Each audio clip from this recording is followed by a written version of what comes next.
السلام علیکم ورحمۃ اللہ وبرکاتہ۔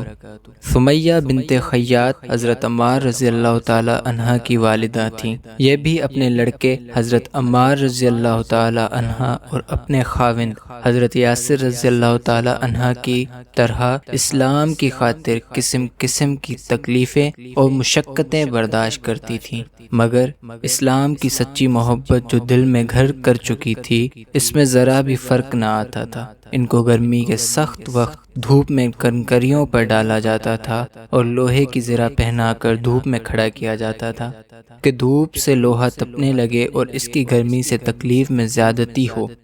حضور اقدس صلی اللہ علیہ وآلہ وسلم کا ادھر کو گزر ہوا تو صبر کی تلقین فرماتے اور جنت کا وعدہ فرماتے۔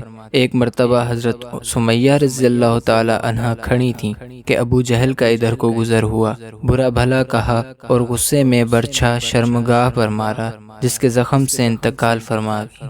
اسلام کی خاطر سب سے پہلی شہادت انہی کی ہوئی۔